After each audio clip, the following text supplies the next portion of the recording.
Good morning everyone, welcome back to my channel Aparna Roy blog. আমার কাছের এবং দূরের সকল বন্ধুরা কেমন আছো?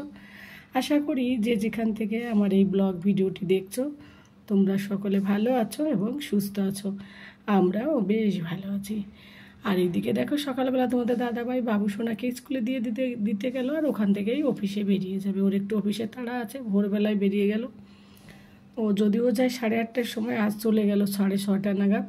আর এদিকে আমাকে বাজার করে দিয়ে গেল আলু, গাঁটি কচু, ধুন্দল, শসা এসব কিনে দিয়ে গেল। তো এইগুলো করব। আর একটু তাড়াহুড়ো আছে আজকে, আমার ঘরটাকে একটু গুছিয়ে রেখে যাব। আর যেহেতু বাড়িতে থাকবো না কদিন ধরে, তো কোথায় যাব নিশ্চয়ই তোমাদের সঙ্গে শেয়ার করব। তো ওই সব মিলিয়ে আজকে প্রচুর বিজি।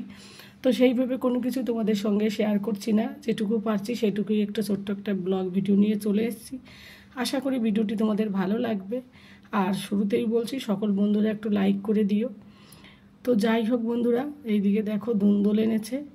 আর এইগুলো কাটতে আগে খুব অসুবিধা হতো, মানে বটি দিয়ে, তো চাকু দিয়ে ছাড়াতে বেশ মজা লাগে। তো ওইটা ছাড়াবো এখন বসে বসে। এই দেখো ছাড়িয়ে নিয়েছি, প্রায় ছাড়ানো হয়েও গেল। আর এটা দিয়ে ছাড়ালে বেশি সময়ও লাগে না। আর এই সবজিটা খেতে বেশ ভালো লাগে এই কারণে, ঝিঙেটা তো অতটা মিষ্টি লাগে না, কিন্তু এটা একটু মিষ্টি মিষ্টি লাগে। তো ওদের দাদাভাই বাবু সোনা খুব ভালো খায়। আর এটা দিয়ে রুটি খেতে তো আরও দারুণ লাগে, ভিজে ভিজে থাকে হালকা একটুখানি, বেশ মজা লাগে। আর আগামীকাল কোথায় যাব সেই ভিডিওটা নিশ্চয়ই পরের ভিডিওতে শেয়ার করব। কেন কি, বাইরে কোথাও গেলে দেখবে ঘরে অনেক কাজ থাকে, ব্যাগ গোছানো, এইটা ওটা গোছানো, এই সব মিলিয়ে অনেকটা চাপের কাজও থাকে। তো যাই হোক, সেইগুলো নিয়ে আসবো তোমাদের সঙ্গে আস্তে আস্তে করে। আর বন্ধুরা, ভিডিও শুরুতেই বলছি, অনেকে লাইক করতে ভুলে যাও, একটা লাইক করে দিও। আর এইদিকে দেখো, কথা বলতে বলতে প্রায় আমার এইগুলো ছাড়ানো হয়ে গেলো। এইগুলো ছাড়িয়ে ধুয়ে কেটে তারপরে আমি বাকি কাজগুলো করব।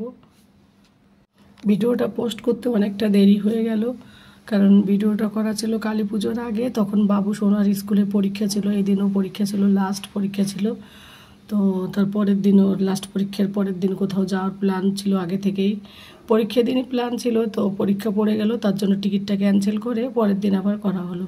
আর এইদিকে দেখো, এগুলো সমস্তগুলো ছাড়ানো হয়ে গেল। এইগুলো এখন ধুয়ে তারপরে আমি কাটতে বসবো। আর এর খোসা দেখো কত হয়, মানে কি বলো তো, 1 কিলো ঝিঙে মনে হয় কি এত খোসা হয় না। এগুলো মানে ফেলতে কেমন লাগে, গরু যদি পেতো খেতে পারতো বেশ। কিন্তু কি বলতো, নিচে যাওয়ার এখন আর আমার সময় নেই, নিচে গিয়ে আবার এগুলো ঢেলে দিয়ে এসো। তো যাই হোক, তারপরে বাকি সবজিগুলো সমস্ত কেটে নেবো, যা যা রান্না করব। আর দুপুরবেলা কী কী রান্না করব, রান্নার রেসিপি এইসব কোনো কিছু শেয়ার করতে পারবো না বন্ধুরা, প্রচুর বিজি থাকবো, তোমাদের তো আগে থেকেই বলছি।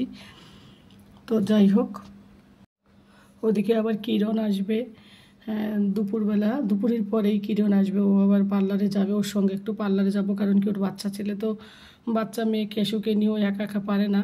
তো তার জন্য ওর একটু ইচ্ছে হলো চুল কাটতে। এর আগের দিন আমি চুল কেটেছি দুর্গাপূজার আগে, আমার সঙ্গে ছিল, সেটা দেখে ওরও ইচ্ছে হলো যে দিদি তোমার মতো আমিও চুল কাটবো। যদিও বেশি ছোট করবে না, আর আমি তো প্রত্যেক বছরে 2বার করে চুল মানে কেটে নিই, ওই জন্য আমার ছোটোই থাকে। আর ছোটো চুল মানে আমারও ভালো লাগে, তোমাদের দাদা ভাইয়েরও ভালো লাগে, তো ওই নিয়ে আমার চুলটা ছোটো থাকে। তো যাই হোক, ও আসবে সঙ্গে সঙ্গে, দুজনে মিলে বাবুকে নিয়ে ওকে নিয়ে বাজারে যাবো। আরও সন্ধ্যাবেলা এক জায়গায় বেরোবো, সেটাও তোমাদের সঙ্গে অবশ্যই শেয়ার করবো। বন্ধুদের পাশে থাকো, সঙ্গে থাকো, দেখতে থাকো।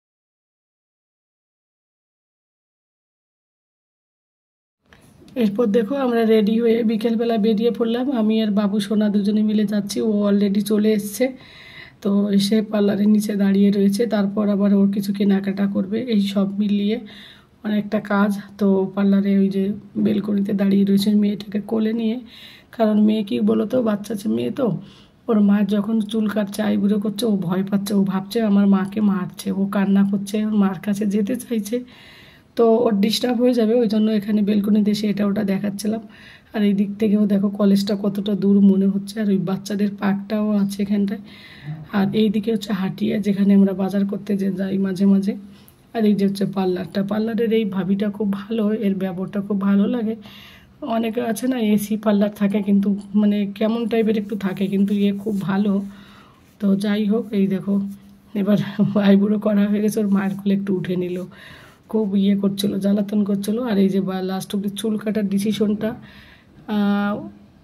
আমার মতোই হলো। আমি বলেছিলাম মানে আমার মতেই হলো, আমি বলেছিলাম লেয়ার করতে, কারণ কি ও তো লম্বা চুল রাখবে, বেশি ছোট করবে না, তো স্টেপ করতে গেলে অনেকটা ছোট হওয়ার চান্স থাকে। আর এই ভাবিটা ছোট করতে চেয়েছিল, কিন্তু আমি বলছি না না ছোট করো না, লেয়ার করো। কিরণ আবার বলছে দিদি যেটা বলে সেটাই করো। তো যাই হোক সব মিলে লাস্টে লেয়ার করা হলো, চুলের কাটিংটাও বেশ সুন্দর হলো। আর এনার কাছ থেকে আমি চুলটা করি, ইনি ভালো চুল কাটে, আমার কাছে মানে বেশ ভালো লাগে সেটি। এক একজনের হাতে এক একজনের হাত মানে চুল সেটিংটা একবার দেখলে ভালো লাগে, তো তখন তার প্রতি একটা বিশ্বাস এসে যায়। আর কি বলতো, চুল কাটা কিন্তু একটা বিশ্বাসী ব্যাপার। অনেকে কি করে চুলটা ধরে একবারে অনেকটা কেটে নেয়, তখন সমস্যা হয়ে যায় সেটিং করতে। তো কী করে প্রথম থেকে অল্প অল্প করে করে তারপরে সেট করে বেশ ভালো লাগে। তারপর লাস্টে একটু কার্লি করে দেয়, যদিও ওটা অল্প সময়ের জন্য, কিন্তু তবুও ভালো লাগে, সেট করে খুব সুন্দর। তো যাই হোক, ওই জন্য ওই ভাবির কাছেই ম্যাক্সিমাম আমি আসি। আমার বাড়ির পাশে কিন্তু এসি পার্লার আছে, বাড়ির কাছেই একদম 2 মিনিট লাগে হেঁটে যেতে, কিন্তু ওখানটায় খুব একটা যাওয়া হয় না, মাঝে মাঝে যাই, যখন এনাকে পাই না তখন ওখানে যাই। ওদের কাছে অতটা মজা লাগে না, চাকচিক্য পার্লার যে সবসময় ভালো হবে এমনটা কিন্তু নয়। তো যাই হোক বন্ধুরা, চুলটা কাটতে অনেকটা সময় লেগে গেল, সন্ধ্যা হয়ে গেল। এদিক দিয়ে হাজব্যান্ডগুলোও এসে গেছে, ওরা দুজনেই অফিসের গাড়িতে, ওরা নিচে দাঁড়িয়ে রয়েছে। তো আমি ভেবেছি তাহলে কি কেশুকে দিয়ে আসবো ওদের কাছে, কারণ ও বিরক্ত করছিল। তোমাদের দাদা ভাইও এসেছে, দুজনেই ওর হাজব্যান্ড দুজনেই চলে এসেছে, আর আমরা দুজনে পার্লারে বসে রয়েছি সেই 1.5 ঘন্টা ধরে। মাঝখানে একজন আবার ওই ফেসিয়াল করলো, তো আইব্রো কাটার মাঝখানে ওকে আবার দেখলো, এই নিয়ে বিজি হয়ে গেল, তো দেরি হলো। আর এইদিকে দেখো চুলটা পুরো ড্রাই করার পর কত সুন্দর লাগছে, লেয়ার করার পর সামনে স্টেপ দিয়েছে আর পিছনে লেয়ার দিয়েছে, দেখতে খুব সুন্দর লাগছিল দেখতে। তো বেশ ভালোই লাগে ভাবি চুল কাটা, ও তো ভীষণ খুশি কিরণ চুল কাটার পর। তারপরে ও বাড়ি চলে গেল, গিয়ে রেডি হয়ে ফিরলো, আর এইদিকে আমিও রেডি হয়ে বেরিয়ে পড়বো এক জায়গায়। কোথায় যাব সেই ভিডিওটা কি বলো তো এর আগে একবার দেখিয়েছি, ওই জন্য ভিতরের জিনিসগুলো আর কি দেখাবো। এই যে যাচ্ছি, কেশুও যাচ্ছে আমাদের সঙ্গে, মেলায় যাব, মেলাটা শেষের মুহূর্তে এসছে, ওই জন্য মেলায় যাওয়ার জন্য আমরা সবাই মিলে বেরিয়ে পড়লাম রাতের বেলায়।